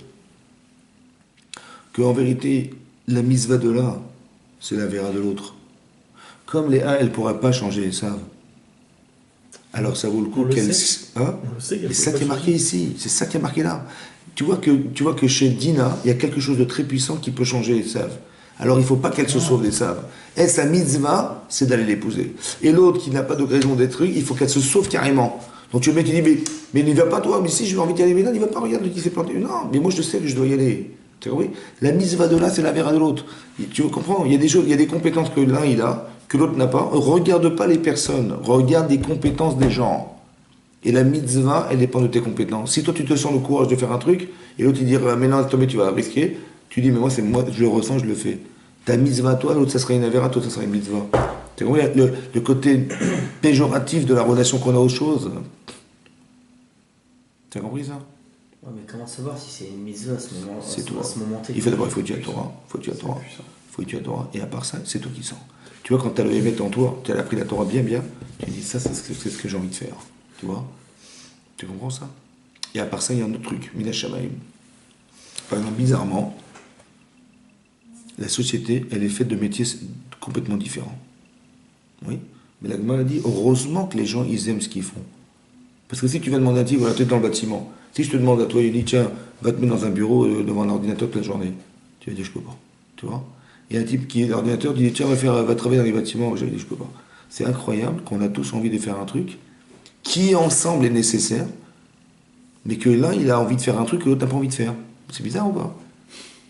On a eu la chance quand même qu'il y ait des électriciens, des machins, des vidéos, des machins. Chacun avait un métier différent, tu vois. Mais en vérité, c'est nécessaire ou pas? Bah oui. Parce qu'au fond de toi, tu sais ce que tu as envie de faire. Et c'était Minash Shamaim. Parce que tu as quelque chose à remplir dans ta vie, en fonction du besoin que tu as d'exister quelque part. Ça va? C'est le Minash Shamaim, ça. Mais il y a un autre Minash Shamaim. C'est que, indépendamment de ce que tu fais à l'extérieur, tu as une fonction spirituelle. La fonction spirituelle de Léa, c'est de se sauver de chez les Saves. La fonction spirituelle de Dina, c'était d'épouser les Saves. Parce qu'une femme, elle peut changer un homme. T'as compris? Autant c'est vrai que ça paraît stupide de croire que Jacob, il va quand même pas donner sa fille à un rachat. C'est vrai. Mais d'un côté, c'est aussi vrai qu'une femme, elle peut changer un homme. C'est comme ça. Tu vois? On peut changer un rachat en sadique. Alors, et ça avait le coup de changer. Pourquoi? Parce que peut-être les Saves, comme ils représentent le peuple de l'Occident tout entier, et qu'on sait qu'à la fin des temps, on va se battre contre les Dômes. C'est ça, on le sait maintenant. Ça va? Alors il a dit, mais trop bon si Dina avait épousé ce type. Peut-être qu'on aurait évité, on aurait pu faire Amnécher plus tôt, on aurait évité tous les massacres que les chrétiens et tous les Allemands ils ont fait dans l'histoire. Parce que tout ça, c'est issu de Esav. Vous avez compris? Tiens, oui. Ou là, il t'a zéro tous les moutaves. Ok. En tout cas, c'est marqué clairement ici qu'il s'est sauvé, il s'est préparé à autre chose. Après, il a fait la prière. C'est marqué Atzilinina miyadachim yadesav. Sauve-moi des mains de mon frère, des mains d'Esav. Qui arrête, car j'ai peur, Anochi. Otto, car j'ai peur de lui. Pen yavo veikani emabanim. Peut-être qu'il va frapper une mère sur ses enfants. Veata marta ete vetivimach. Et tu m'as dit un jour, quand j'ai rêvé de l'échelle, tu m'as dit, je te ferai du bien. Vesanti et azaracha kecholayam. Et je placerai ta descendance comme le sable de la mer. Asherlo isaper merov. Qu'on ne pourra même pas te compter tellement ils sont nombreux. Tu m'as dit ça, tu m'as promis ça. Je t'en prie, fais que cette promesse, elle se réalise. Oui? Est-ce qu'il mérite cette promesse, Yaakov, puisqu'il a peur? Non. Mais il dit, permets-moi d'y accéder. Permets-moi de faire tes chouvas. C'est ça qu'il dit. Vous avez compris? Il est entre Atzilenina, je t'en prie, sauve-moi. Mais si je ne le mérite pas, fais-le. Parce que j'ai envie de continuer à vivre pour pouvoir solutionner cette problématique. Tu m'as promis quelque chose que j'avais atteint. Je pense que je l'ai perdu. D'où il sait qu'il a perdu? C'est pourquoi? Parce que si Esav arrive, Yaakov il est cohérent. Si Esav arrive, c'est qu'il a un problème. Quel est le message? C'est que Yaakov ne peut plus vivre. Il a dû faire une avéra qui remet sa vie en cause. C'est quoi? C'est incroyable. Ouais, t'as compris? Quelle avéra? Il y a des avérotes qui remettent la vie des gens en cause. Par exemple. Ses parents? Par exemple. Un exemple, je comprends.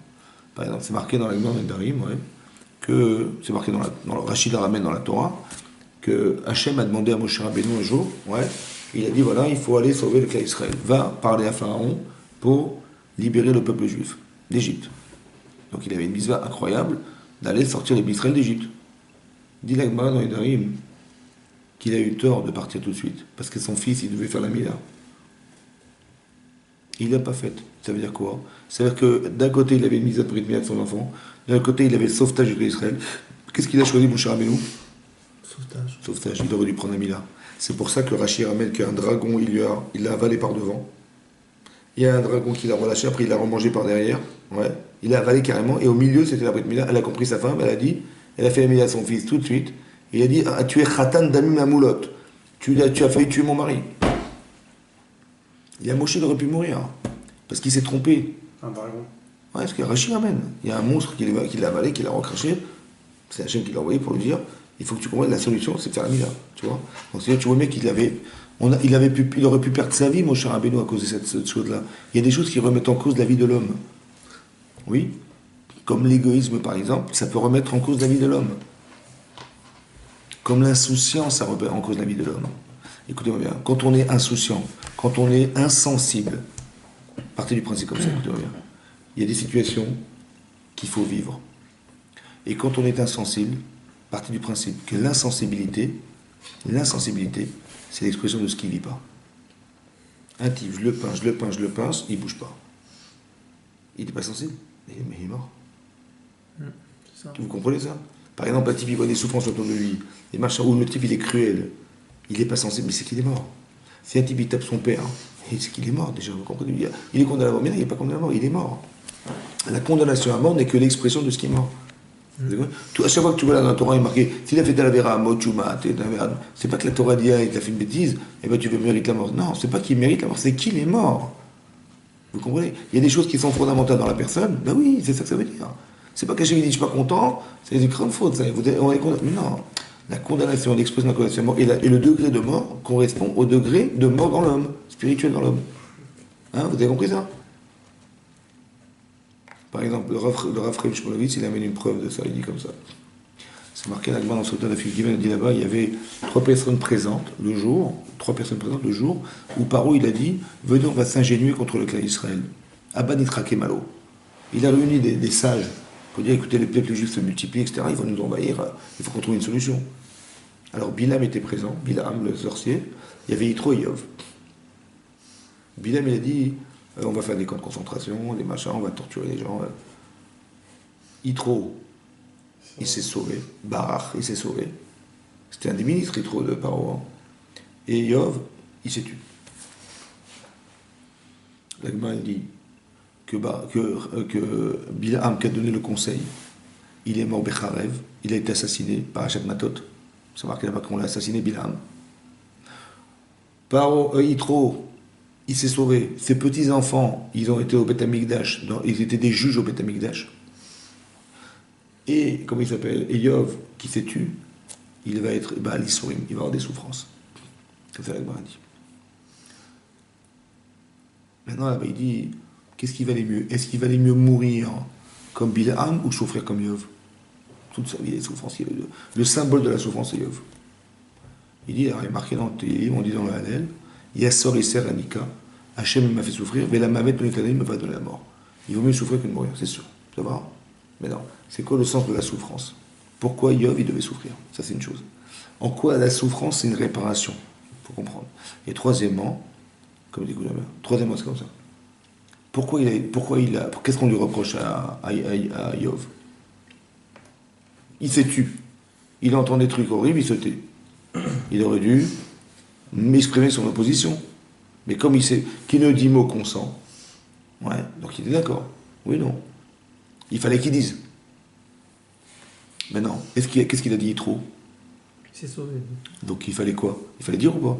Il fallait qu'il dise. Eh ben, on lui dit non, il fallait pas te sauver, il fallait dire. Voilà. Après, il a eu la route d'avoir des petits-enfants qui ont été au Beth Amikdash. Mais il fallait pas, il fallait dire. Donc s'il a eu le mérite de se sauver, ça veut dire quoi? C'est qu'il n'y avait rien à dire. Il n'y avait rien à dire. Alors s'il n'y avait rien à dire, alors pourquoi il a été puni alors? Qui dit? Ouais. Parce qu'il est resté. Mais pourquoi? Et s'il reste, alors c'est. Encore une fois, si tu penses qu'on ne pouvait rien dire, eh ben, il y a des questions qui disent. Oui, mais c'est une façon de dire en se sauvant. Dire, je suis pas d'accord, mais je peux rien dire, le roi. Très bien. C'est le roi. J'ai compris, mais ça veut dire quoi dire?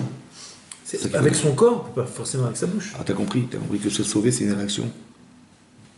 C'est une réaction ou pas? Très bien. Et écoute-moi, il y a deux façons de réagir. Soit tu te sauves, soit tu dis. Il a préféré se sauver. Pourquoi il a préféré se sauver? Parce que manifestement, il n'aurait jamais pu convaincre Paro. Tu vois? Ok. Alors le Rav Shlomo dit comme ça. Quand quelqu'un, pour répondre à la question pourquoi Hachem il a fait souffrir, ouais, en quoi c'est une solution? Si quelqu'un il nous pince, mais très fort, comment on réagit? Prends ton bras, c'est comme ça, il te pince ton bras. Hein? Tu dis aïe. Aïe. À quoi ça sert de dire aïe? C'est automatique. À quoi ça sert? Ça sert à quoi? Exprimer sa souffrance. Ça sert à rien. À part d'exprimer la souffrance. Maintenant, quand je te fais mal, tu dis aïe. Tu entends des gens qui disent bon, les gosses, s'il manque des briques, on va mettre des gosses à la place. Tu devrais dire aïe. Tu dis mais ça sert à rien. Ou tu vas dire à Paro, mais t'es fou, tu vas écouter des choses pareilles. Mais ça sert à rien, de toute façon il est sourd, l'autre il n'écoute pas. Mais au moins tu exprimes ta douleur. Tu vois? Quand tu dis aïe, tu dis mais ça sert à rien, j'ai compris, ça sert à rien, mais c'est l'expression de la douleur. Donc quand on te fait mal, ou quand tu entends quelque chose qui devrait te faire mal, tu devrais crier. Mais si tu ne cries pas, c'est que tu n'as pas mal. Donc on va te faire mal pour que tu puisses raisonner et dire j'ai eu mal, j'ai dit aïe, et ça sert à rien, aïe, et pourtant j'ai crié. Ben, c'est ce qui m'avait manqué, j'aurais dû crier. Même si ça sert à rien, j'aurais dû dire à Paro, je ne suis pas d'accord. Et ça veut dire vivre. C'est ça vivant, vous avez compris? En vérité, en le faisant souffrir, on a fait vivre. Vous avez compris ce que ça veut dire? Parce que maintenant, ce qui vaut bien que quand il ne réagit pas à la douleur, c'est qu'il est mort. Vous avez compris ça? Quand j'ai des intérêts personnels et je me fous du reste, c'est qu'il y a quelque chose qui ne vit pas chez moi, parce que le centre d'intérêt, c'est moi. Quand j'entends dire, quelqu'un dit, voilà, on va prendre des gosses, on va aller dans les pyramides à la place, il manque des pierres, et il n'a pas de réaction, ben, c'est-à-dire que le contraste entre la mort des gosses et le fait qu'on utilise ça comme des briques, c'est quand même un contraste, quand même, non? Entre l'enfant et utiliser l'enfant comme une brique, c'est un contraste. Et ça ne te choque pas? C'est possible, pas vivant. Parce que si je te prends, je te pince. Tu ne réagis pas, c'est que tu es mort. Vous avez compris? C'est pareil. Donc l'expression de ce qui est mort, c'est l'expression de ce qui ne réagit plus. Mais ça, c'est le produit de la faute, ça. Produit de La faute. Quand on a mis les fauteurs, quand il est égoïste, quand il est parce que la faute, c'est pas ce qu'il fait forcément. Ce qu'il fait n'est que la conséquence de quelque chose. Mais si un homme il est égoïste, il va faire des actes égoïstes. Si un homme il est je m'en foutiste, il va faire du je m'en foutiste. Si un homme il a rien à perdre, il va dire c'est pas grave, j'ai rien à perdre, c'est pas mes gosses, c'est pas machin, c'est les gosses des juifs. Ça va? Il est déjà quelque part, il y a un problème d'humanité, d'humanisme, de fraternité, etc., qui n'est pas présent et qui ne crée pas de contraste. Et c'est pour ça qu'il est sans réaction. Donc si Yaakov, il lui envoie un Shem un courrier et qu'il est mort, c'est qu'il y a un problème foncier chez lui, qui n'est pas simplement un problème de petit avérin qu'il faut solutionner, puisque sa vie est remise en cause et qu'il a dû faire une avérin qui est dramatique. Vous avez compris? Ok. Ok. Quand Citro il s'est sauvé, Comment? quand Citro il s'est sauvé, il n'a pas affronté le problème directement. Donc est-ce qu'il a eu un retour de bâton par rapport à ça? Il n'y a pas eu de retour de bâton. Au contraire. Alors pourquoi du coup Alors, j'ai Jacob, expliqué, il va directement voir Esav Attends, il y a au pas lieu de de se sauver? parce qu'on a répondu en disant que quand il se sauve, il exprime quelque chose. Il y a deux choses qu'il a dit en fait. Il a dit une chose, c'est que tu peux rien dire contre cet homme. Ça sert à rien de parler avec lui. Donc qu'est-ce qu'il te reste? Il faut que tu montres que tu n'es pas d'accord, tu te sauves. Il faut avoir le courage de se sauver. Mais quelque part... Devant Paro. Devant Paro. Mais ça veut dire quelque part, ça veut dire qu'il a montré qu'il n'était pas d'accord. Ça, c'est un être vivant, ça. Tu comprends? Quand on dit, quand tu vas dans la Torah, la vie et la mort dans la Torah, par exemple, ouais, c'est pas est-ce qu'il va respirer ou pas respirer. C'est est-ce qu'il est vivant? Est-ce qu'il est réactif à ce qui tue? Tu vois? Voilà. C'est ça, vivre. Quand on fait teshuva, on essaie d'éliminer tout ce qui nous rend insensibles. Tu comprends? Alors, si un type, si un homme il ne sent pas les contrastes, il faut qu'il y ait du blanc et du noir. Tu vois? Quand on fait des mitzvot, quand on étudie la Torah, on crée des choses blanches. On va dire on crée du blanc. Donc, qui est une petite tache, plus j'ai de l'aération, plus je me rends compte même des petites taches, j'ai peur. Parce que je veux rester propre. Tu vois? Mais si un homme il n'a pas de blanc, il n'a pas de tache. S'il n'est pas blanc, il n'a pas de tache.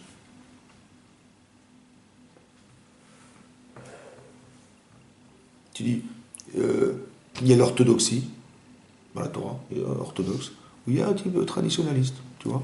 Je dis, bon, ben, traditionnaliste, c'est bien, tu fais Shabbat, on fait machin, ok, mais est-ce qu'un traditionnel, il fait par tradition, tu te rends compte? Ben, je dis, ben ouais, si je peux, ben je peux, si je peux pas, ben je peux pas, c'est pas grave, c'est une tradition, de toute façon. On a la tradition, nous, d'aller, je sais pas moi, d'aller en Normandie pour des trucs, machin, on a la tradition de faire Pessah, tradition. Mais non, il n'y a pas de tradition dans la Torah, c'est pas de tradition. Tout ça, c'est ce que tu construis. La sortie d'Égypte, c'est pas l'histoire, on ne rappelle pas l'histoire. La sortie d'Égypte, tu te dis, ah, tu te rappelles comment c'était là-bas? Genre, on t'a fait un cours d'histoire, quoi. Mais non, pas du tout. Il faut que tu comprennes que chaque année, tu repasses par la sortie d'Égypte. Chaque année, tu recommences à zéro. Tu comprends? On n'est pas en train de t'expliquer. Rappelle-toi, on était égyptiens, machin. Non, c'est qu'on veut t'expliquer qu'un jour tu dois comprendre que tu es Eved Hashem aussi. Que tu vas repasser par le Matan Torah. Tu vas repasser par réaccepter la Torah d'une manière ou d'une autre. Tu vois? Et là, tu vas tu vas réaccepter d'une autre façon. Chaque année, c'est différent. Mais c'est pas on n'est pas en train de faire un cours d'histoire ou de trouver l'histoire. C'est pas ça la Torah. Donc je dis, ben ouais, par tradition, il ne faut pas oublier qu'on est mais c'est pas une tradition, on n'est pas en train d'expliquer, on n'est pas des traditionnalistes. Tu vois? On est des gens vivants. Ça veut dire que tu repasses par une case Shavuot, tu repasses par Sukkot, et c'est parce qu'il y a quelque chose qui vit à l'intérieur de ces événements. Ouais, que tu te rends compte qu'on était Égypte, c'est-à-dire quoi? C'est-à-dire que on est sorti de l'esclavagisme le plus profond du monde. Donc rien jusqu'où Hachem il peut te sortir d'un problème. Donc quand tu as confiance en lui, mais ça vaut le coup d'avoir confiance en lui, bah oui. Donc c'est du limoud. Qui est-ce qui aurait cru un jour en Égypte de sortir un jour d'Égypte? Qui est-ce qui aurait cru pareil? Qui est-ce qui aurait cru qu'on aurait ouvert la mer Rouge devant nous un jour? Tu vois la confiance qu'on a à Hachem, ça t'ouvre toutes les portes. Et ça qu'il veut justement. Pourquoi vous croyez qu'il y a du Yetzara? Parce qu'il faut faire un choix. Mais le choix, c'est le contraire du Yetzer qu'il faut faire. Tu comprends pas? C'est ça qu'il faut se dire. Le Emet, c'est le contraire du Yetzer. Donc quand j'adhère au Yetzer, bah oui, pourquoi pas. Quand j'adhère au Yetzer, bah, quelque chose qui va pas, il y a quelque chose qui ne vit pas. Ouais. Il y a le problème du choix, mais il y a le problème de la réalité spirituelle du choix. C'est à ça qu'on va adhérer. Quand tu choisis quelque chose dans ta vie, c'est un rapport spirituel.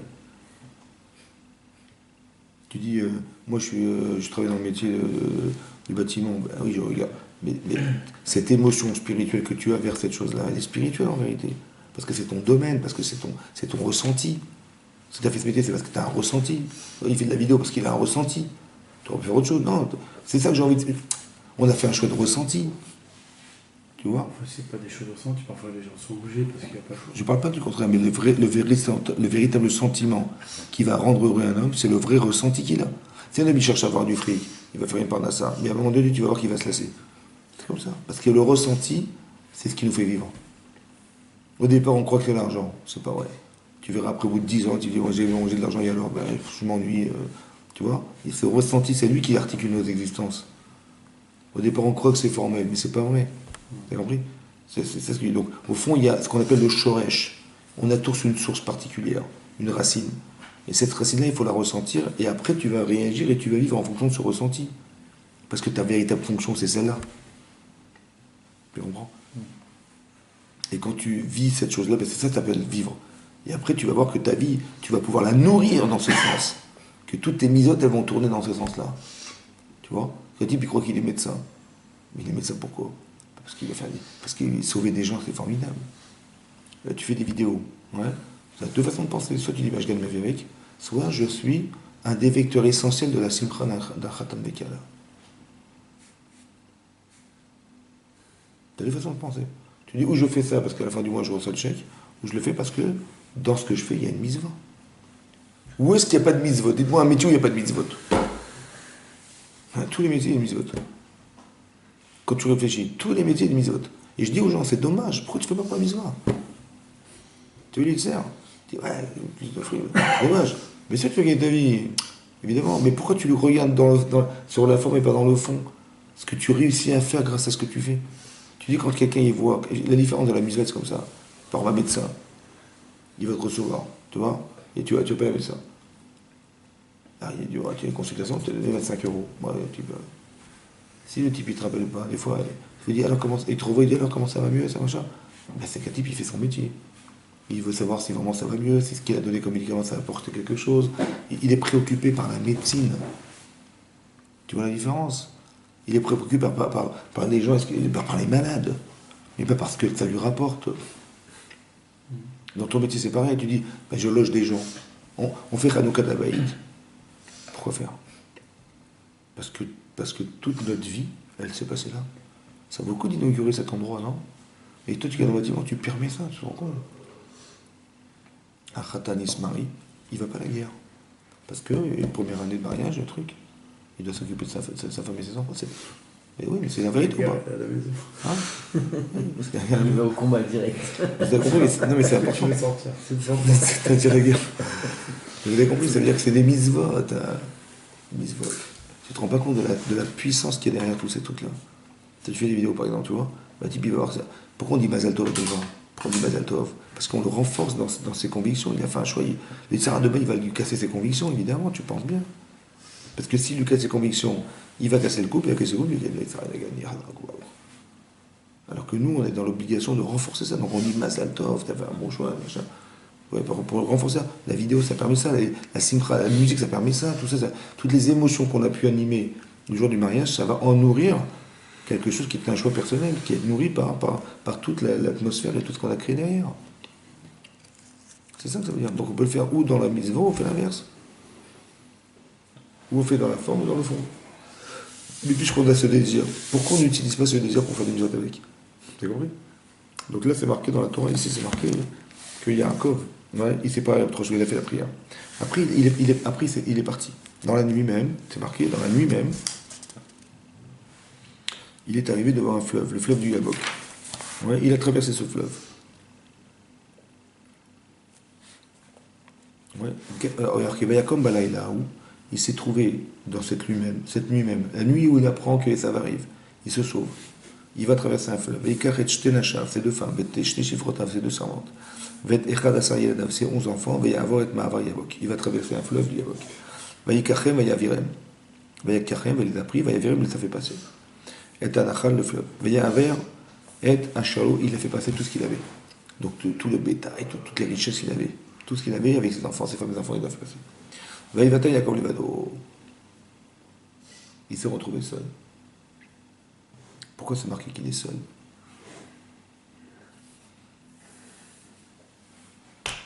Hein? Hachem, il est où? Qui c'est qui est seul? Qui c'est qui est seul? Il n'y a que Hachem. Ouais, il n'y a que Hachem qui est Levado. Ouais. Mais il y a un moment dans la vie, on se retrouve seul. Alors peut-être l'idée c'est comme ça. Quand vous réfléchissez, Par manque d'émouna. non, écoute-moi bien. On a dit déjà dans les cours, ouais, que tout ce que vous êtes, tout ce qu'on est, on l'a jamais choisi. Tu es né contre ta volonté. C'est vrai? Tout ce que tu es, c'est Hachem qui t'a donné tout ça. Le mazal de l'homme. C'est vrai ou pas? Le mazal, ça vient d'Hachem. Tout ce que tu es, ton intelligence, ta couleur de peau, ton endroit où tu es né, tes parents, tout ça, tes enfants, ta femme, c'est quoi ça? C'est Hachem qui a donné. Oui, mais qu'est-ce qui est nous là-dedans? Hein? C'est quoi qui est nous? Qu'est-ce qu'on a à nous là-dedans? Non. Qu'est-ce que tu as? Non. Hein? La volonté Hein? poursuivre. Peut-être ça veut dire ça. Peut-être ça veut dire ça, les vados. En vérité, à un moment donné, tu dois te rendre compte que t'es quoi là-dedans? T'es seul là-dedans. Dans l'idée, ça veut dire quoi? Ben, on t'a bien accompagné, hein. On t'a bien aidé, on t'a bien donné. Mais à un moment donné, tu dois comprendre que à un moment donné, tu vas comprendre que tout ça, c'est Hachem. Mais je suis quoi là-dedans, moi? Tu vois? C'est là que j'ai envie de faire quelque chose de ma vie. Un jour, à un moment donné, il faut se mettre... Tu sais, les gens, ils ont peur du silence. Ils ont peur d'être seuls. Tu vois, il y a des gens qui veulent toujours parler. Pourquoi? Il faut surtout pas qu'il y ait... Quand il y a le vide, c'est une catastrophe. Ouais. En fait, on a peur du vide. Hein? Ça dépend. Je veux dire comme ça. Ouais, on a peur du vide. On a peur du silence. On a peur de ce qui n'est pas actif. On a peur de ne rien faire. On a peur... Oui. Mais à un moment donné, il faut que tu comprennes qu'il y a les autres et il y a toi. Quand un homme il fait teshuva, par exemple, mais il se retrouve face à lui-même.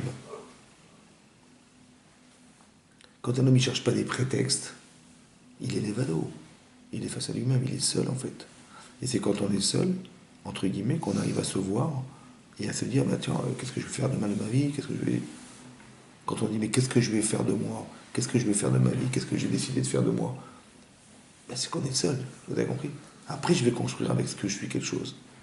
Mais donc, tant qu'il n'y a pas cette prise de conscience, on ne sait pas quoi faire de ce que nous sommes. Yaakov, il s'est retrouvé seul. Tout ce qu'il a en vérité. Il est seul avec Yaakov, il a des femmes, des enfants, des machins, il a de l'argent, il a tout ce qu'il faut. Yaakov, qu'est-ce qu'il manque? À un moment donné, il se pose la question d'être seul. Tu sais pourquoi ça sert? Je pense que dans la démarche de Yaakov Avinu, quand un homme il sait qu'il est en faute, ou quand un homme il sait qu'il a conçu quelque chose, il faut qu'il se mette face à lui-même. Et c'est là qu'il va se voir. Et c'est là qu'il va vraiment savoir. S'il a raté sa vie ou pas. Ou qu'il a raté sa vie ou pas. Vous savez, raté sa vie, ça veut dire qu'il va se remettre en cause pour la faire vivre, sa vie. C'est ça, là, ici, l'évado. L'évado, c'est l'indépendance. Il est marqué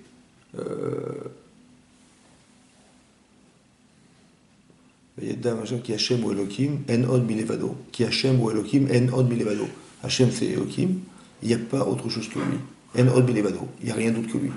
Toi, l'évado, c'est Dieu. Et là, il est marqué qu'il était l'évado. Il n'y a qu'Hachem qui est l'évado. C'est-à-dire que le désir d'indépendance, c'est un jour de se dire je suis seul. Et je veux atteindre mon niveau d'indépendance. Qu'est-ce que je vais faire de moi pour atteindre ce niveau-là? Maintenant, Yaakov, il s'est retrouvé seul. Veillez avec Ishimo. Il a lutté avec un homme. Rachid dit qu'il a lutté et que la poussière, elle montait jusqu'au Kisei HaKavod, jusqu'au ciel. Ça veut dire que quoi? Que ce que Yaakov est en train de vivre, ça touche le Kisei HaKavod, le trône céleste. Ça veut dire que quand un homme il se retrouve seul, en vérité, il faut qu'il comprenne que c'est une épreuve qui est dure, mais qui sait qu'il va atteindre quelque chose d'énorme. Parce que là, on est dans l'essentiel. Quand un homme, on lui fait un reproche, par exemple, ouais, et qu'il accepte, oui, c'est qu'il est l'évado. Mais quand il dit, mais de quoi je me mêle, et de quoi machin, l'amour propre, c'est qu'on est deux. Il y a un qui refuse et un qui accepte. Mais c'est souvent celui qui refuse qui existe. Et nous, on ne veut pas que ce soit ça. On veut que tu sois l'évade, seul. Ça veut dire que tu sois capable de dire, ouais, c'est vrai, t'as raison, t'as raison. D'être modé, c'est dur, ouais, d'être reconnaissant. Yehuda, il a eu du mal à reconnaître. Pourquoi? Parce que quand on est l'évado, on peut reconnaître. Mais quand on n'est pas tout seul, on ne peut pas reconnaître. Vous avez compris? On ne veut pas qu'il y ait deux personnes dans la personne, on veut qu'une personne. Le chacham, c'est quelqu'un qui a compris que quand il va changer, il va être mieux. Le tipèche, l'idiot, c'est que le type il dit, tu me dis que je ne suis pas bien, je vais te renvoyer la balle, toi aussi t'es pas bien. Et d'abord change-toi et après tu me changeras moi. Bah. Vous savez, c'est la bêtise ça. Il faut être l'évade, ça veut dire être seul. Vous avez compris le sens de seul. Il a marqué, il s'est battu, il va taire Yaakov le Vado, donc il s'est retrouvé seul, Yaakov, il y a avec Ishimo, il a lutté avec un homme. Ish. Jusqu'au lever du jour. Pourtant, on dit que l'homme, c'est pas mal que ça, qu'il soit seul, alors on lui a cru une femme. C'est vrai. Ça, c'est le défaut d'être seul. Mais des fois, ça vaut le coup d'être seul. T'as compris? Il y a le défaut d'être seul, parce qu'un homme ne peut pas exister sans l'autre, que l'indépendance de la personne passe par l'autre. Mais dans un moment de teshuva, c'est très important qu'un homme, il se regarde, il soit seul face à lui-même. Il faut s'assumer. S'assumer, c'est d'être seul avec soi-même. Oui, non. Là, on n'est pas. Là, quand on dit qu'il y a marqué, c'est pas bien qu'un homme soit seul, c'est que le rachat, il est seul. Physiquement. Non. Dans sa tête, il est seul. Par exemple, si on se dispute tous les deux, et tu t'entêtes ou je m'entête à dire des trucs, je m'entête, je dis là, je ne veux pas t'écouter, tu vois, ben je suis seul. Et je suis bête. C'est compris? On ne parle pas de ça maintenant. On parle que quand tu dis, bah tiens, je vais m'asseoir 2 minutes et je vais réfléchir sur ma vie. Ouais. Qu'est-ce que je fais de bien, qu'est-ce que je fais de mal? Je vais faire un petit bilan. Et ben je suis seul là. Vous avez compris ou pas? Il n'y a rien d'autre qui va interférer dans ma vie maintenant. Terminé. Je mets tout de côté et je réfléchis sur moi-même. Tu vois? Je veux savoir est-ce que ce que je fais bien. Est-ce que j'aurais pas pu faire mieux? Est-ce que j'aurais pas... Mais donc je suis seul face à moi-même. C'est de ça dont on parle ici. C'est pas le lévado de la Torah qui dit que c'est pas bien qu'un homme soit seul. C'est sûr que c'est pas bien d'être seul. Oui? Parce qu'on ne peut pas exister sans l'autre. On ne peut pas être père si on n'a pas une femme et des enfants. On peut pas œuvrer si on n'a pas un métier. On peut pas, vous avez compris? On a besoin des autres pour devenir. Évidemment, c'est sûr, pour devenir. Mais à un moment donné, c'est de ça dont on parle. Il y a une remise en question de soi qui passe par la capacité à se regarder, à être seul face à soi-même. Regarde-toi dans le miroir. Il n'y a que toi le miroir, c'est tout. Et ton miroir, c'est le reflet de toi. Regarde-toi dans le miroir. Regarde-toi, tu es l'évado. Ça va? Et c'est marqué qu'il a dit. Il a lutté contre un homme jusqu'au matin. Cet homme, comment il s'appelle? Ouais, ça va. Il y a marqué Ish. Pourquoi il n'a pas de nom? Il n'a pas de nom, cet C'est homme. mieux alors. Bizarre, non? Il s'est lutté contre un homme qui n'a pas de nom dans la Torah. Je sais pas qui c'était. Je sais pas. Mais à quoi ça sert? On n'est pas dans un livre d'histoire. Ça veut dire quoi le lever du jour? Dans la nuit, il s'est battu la nuit. Jusqu'au lever du jour. Hein? C'est quoi la nuit jusqu'au lever du jour? La symbolique de la nuit, c'est l'obscurité. C'est mauvais. Tu sais, quand tu te bats, quand tu dis, tiens, je vais faire tes chouvas, c'est qu'il y a quelque chose d'obscur qui nous dérange. On est dans l'obscurité. Il y a des situations de vie, on se dit, purée, mais qu'est-ce qu'on va faire? Comment ça va s'en sortir, machin? On est dans l'obscurité. Il va falloir se battre jusqu'à recouvrir la lumière, jusqu'au lever du jour. Il faut que je retrouve la lumière. Manifestement, en gros, il m'inquiète. Mais Averot m'inquiète. Il faut que j'arrive à m'en sortir et à retrouver de la vivacité, de l'éclairage, de la lumière, de tout ce qui me rejoint. Jusqu'au lever du jour, quand le jour se lève, tu vois, ce sentiment d'être soulagé par la lumière, c'est ça que je cherche. Vaya Kelo Yacholo, il a vu cet homme qui ne pouvait rien contre Yaakov. Vaïga Bekafirero, il lui a frappé la jambe, la hanche. Vateka, il a boité. Car Yaakov, la cuisse de Yaakov, jusqu'à Avkoimo en luttant avec lui. Vayemer, Shelachani, il a dit renvoie-moi, laisse-moi partir. Qui a la shachar que le jour se lève. Vayemer, Loé Shalechacha, je te renverrai pas. Qui imberartani, jusqu'à ce que tu me bénisses. Il se bat contre un homme il lui casse la jambe. Et il dit, bénis-moi. Que tu m'as cassé la bénis-moi avant que je te lâche. Vayomer Elav, il lui dit, Mashemcha, il dit, comment tu t'appelles? Il dit, Vayomer Yaakov. Il m'appelle Yaakov. Vayomer Lo Yaakov Yamer Ot Shimcha. Tu t'appelleras plus Yaakov. Qui im Israël. En fait, oui, tu t'appelleras Israël. C'est là que le nom Israël est dévoilé dans la Torah. Oui, il y a Yaakov, il y a Israël. Il y a deux noms. Tu t'appelleras plus dorénavant Yaakov. Maintenant, on a lutté, tu as gagné. Tu t'appelleras Israël. Pourquoi? Pourquoi Israël? Qui s'arrête, car tu as lutté. Imelokim avec Dieu. C'est qui Dieu ici? C'est le Yitzhara. Ouais. En vérité, c'était Hachem qui te l'a envoyé. Il te l'a envoyé contre toi ou pour toi? Veimanachim, avec des hommes. Il t'a envoyé Lavan, il t'a envoyé Esav. C'était des hommes. Be'atouchal, tu as gagné, tu as vaincu. T'es pas tombé dans le panneau. Tu as compris? Lavan, ça correspond à quelque chose? Oui, non. À quoi ça correspond à Lavan? Yaakov Avinu. Par exemple, tu étudies la Torah. On fait des cours de Torah. Ouais? Oui? Mais ce qu'on va faire ici, dehors, c'est exactement l'inverse. La Torah, tu l'apprends la Torah, mais tu vois que la rue, c'est exactement l'inverse de la Torah. Qu'est-ce que tu fais? Tu vois? Là, aujourd'hui, on fait un cours de Torah. Mais ce que je vous dis, c'est théorique. Vous avez compris la théorie? Vous avez compris la théorie? Dehors, c'est la mise en pratique. Deviens l'homme de la Torah. Donc pour ça, il faut que quoi? Il faut que toi, si tu as étudié les Shiva pendant 14 ans, je vais te foutre chez Lavan, qui est le sheker du sheker de la Torah. Tu vois? Allez, va t'arranger avec lui maintenant. Deviens l'homme de la Torah. Pas le théoricien de la Torah, l'homme de la Torah. Va te confronter à ça, va te battre contre ça, va devenir un tzaddik. Tu as compris ce que ça veut dire? Tu as compris? Tu as compris? Jusqu'à ce que tu trouves la lumière.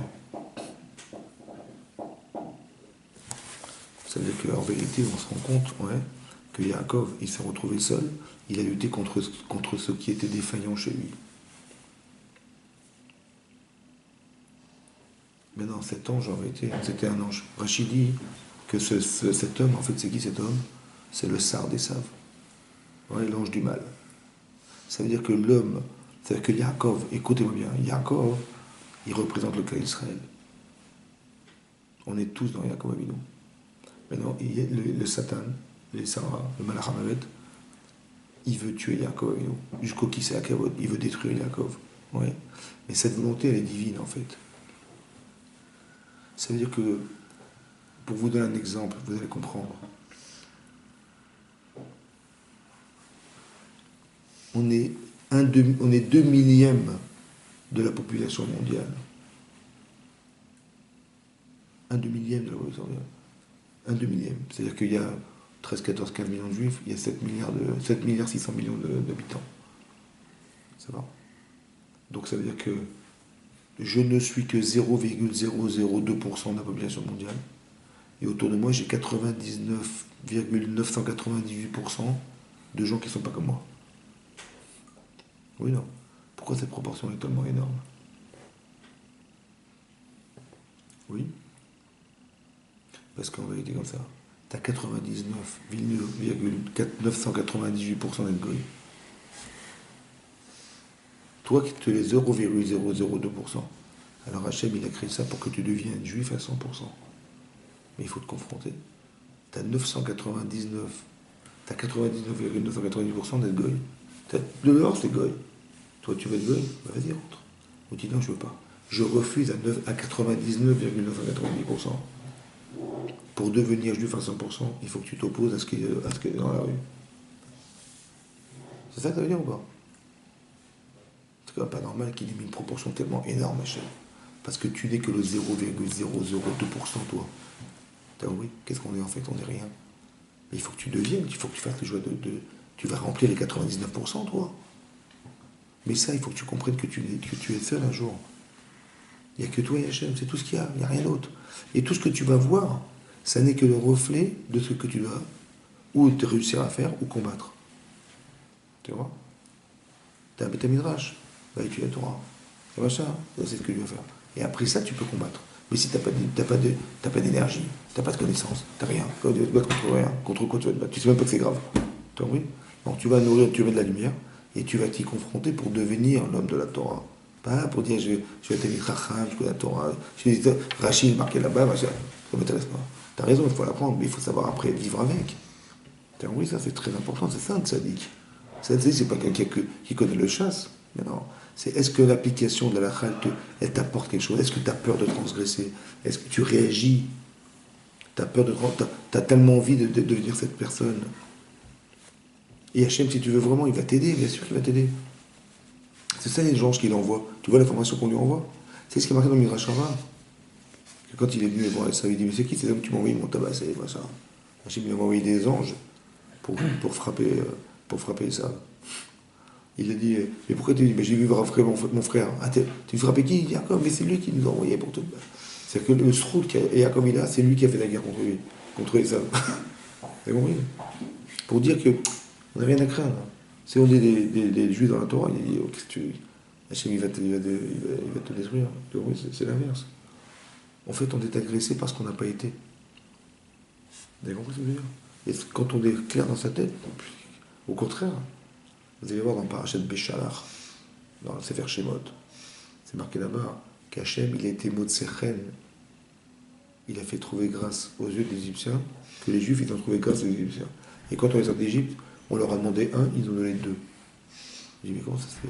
Mais Hachem Nathan, Chen, Hachem, il a mis de la grâce aux yeux des Égyptiens, des Juifs, des Juifs, des Égyptiens. C'est Hachem qui a mis la grâce. Donc, moi, je crois que c'est lui qui avait enlevé la grâce. Donc, quand les Égyptiens ils nous agressaient violemment, parce qu'on n'a pas respecté ce qu'on était.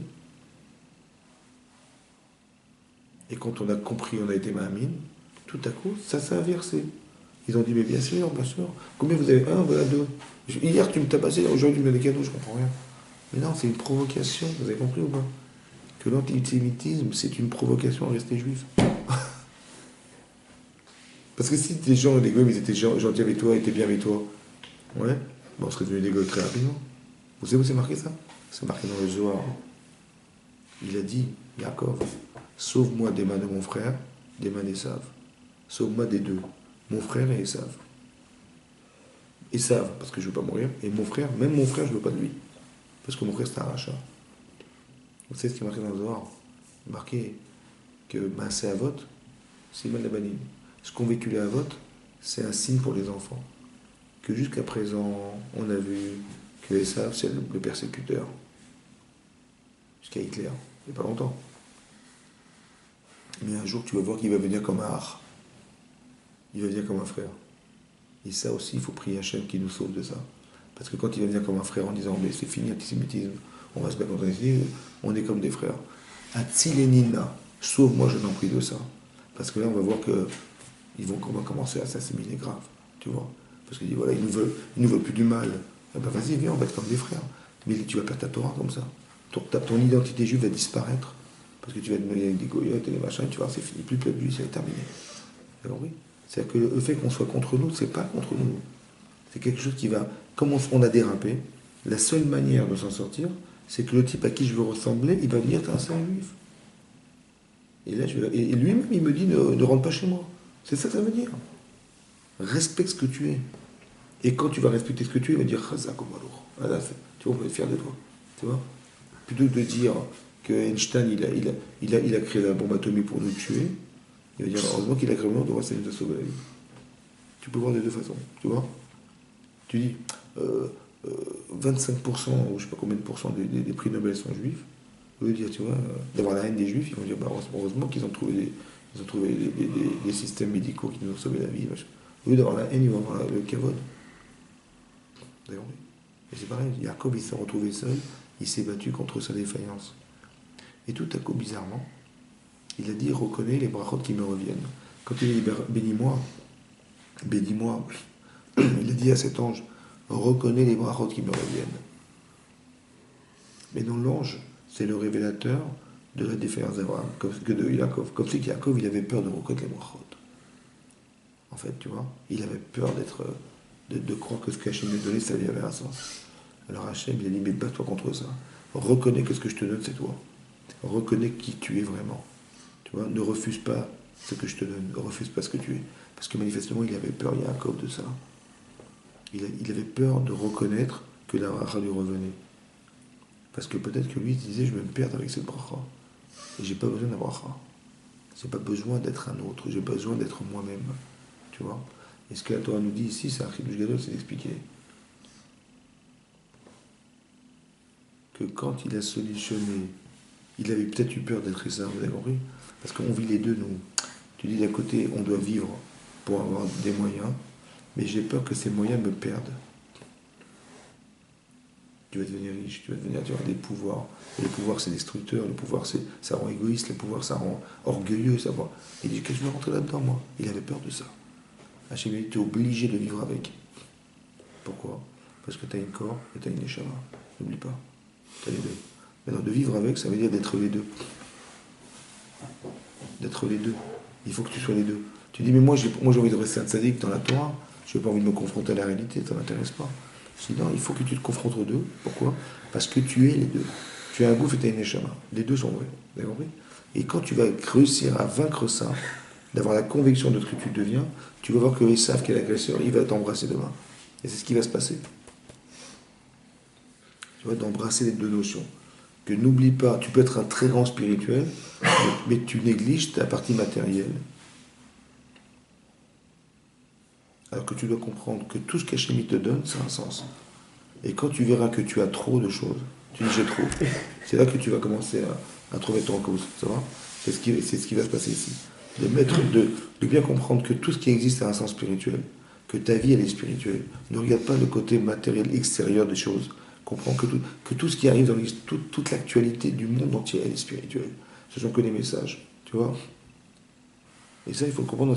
Ne dis pas, c'est l'information, voilà, ce que j'entends l'information, ce sont des notions qui... Non, elles sont envoyées des messages d'Hachem, ça va? Et donc, on essaie de les comprendre et de les décrypter pour comprendre en quoi ça te parle et en quoi tu peux tirer l'enseignement de ta vie avec ça.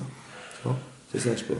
Que le travail qu'on doit faire sur soi-même, c'est un travail on doit un jour se retrouver seul, et dire, voilà, je réfléchis, voilà, je me retrouve seul, je réfléchis. Et dire, qu'est-ce que je pourrais ranger? Qu'est-ce que je pourrais arranger? Qu'est-ce que je pourrais modifier? Qu'est-ce que je pourrais éliminer? Voilà, je réfléchis. Pour être mieux, plus proche d'Hachem Baruch Hu, plus proche de moi, plus proche de la Torah. Et ça, c'est une réflexion qu'on doit avoir. On doit se retrouver seul un jour. Et cette réflexion, elle doit nous amener à changer en positif. C'est ça. Razak. Hein?